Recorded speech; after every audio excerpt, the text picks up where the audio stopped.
व्यक्तिगत स्वार्थ साधला न गेल्याने इगो दुखावलेल्यांकडून प्रशासनाच्या नाहक बदनामीचे व शहरवासियांची दिशाभूल करण्याचे षडयंत्र रचले जात आहे।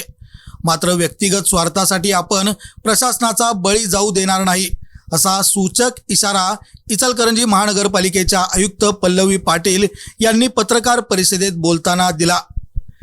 त्याचबरोबर प्रशासक काळातील कामकाजाची माहिती विधिग्राहीकरण करता येत नाही असा कायदा सांगतो, याचे अवलोकन संबंधित प्रतिनिधींनी करून घ्यावे असेही त्यांनी सांगितले। इचलकरंजी महानगरपालिकेच्या पहिल्याच महासभेत प्रशासक काळातील कामकाजाची माहिती सादर करावी आणि बॅकडेटेड टेंडर आदी विषयावरून प्रशासनाला काही सदस्यांनी कोंडीत पकडण्याचा प्रयत्न केला होता। त्या संदर्भात बोलताना आयुक्त पाटील यांनी अपुऱ्या आणि ऐकीव माहितीच्या आधारे एका व्यक्तीद्वारे चुकीचा मेसेज देण्याचा प्रयत्न केला जात आहे। नगरपालिका आणि महानगरपालिका यांच्यातील कामकाजाची पद्धत वेगळी आहे।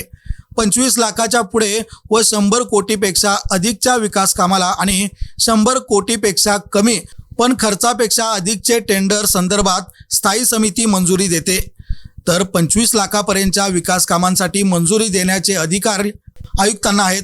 प्रशासक काळात झालेल्या कामकाजाचे विधिग्राहीकरण करता येत नाही असे कायदा सांगतो।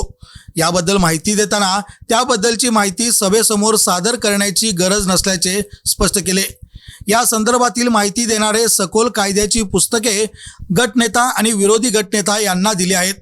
प्रशासनाकडून चूक झाल्यास त्याबद्दल निश्चितपणे तक्रारी करा, पण बिनबुडाचे आरोप टाळा। प्रशासक काळात चूक अथवा भ्रष्टाचार झालेला असल्यास त्याची तक्रार शासनाकडे करा। शासन निश्चितपणे कारवाई करेल। कामकाजाबद्दल सदस्यांना माहिती करून देणे हे प्रशासनाचे कर्तव्य आहे। दोन्ही समन्वय राखत एकत्रित काम केल्यास विकास कामे गतीने मार्गी लागतील। याच संदर्भात लवकरच नूतन सदस्यांची कार्यशाळा आणि अभ्यास दौरा घेण्यात येणार असल्याचेही आयुक्त पाटील यांनी सांगितले।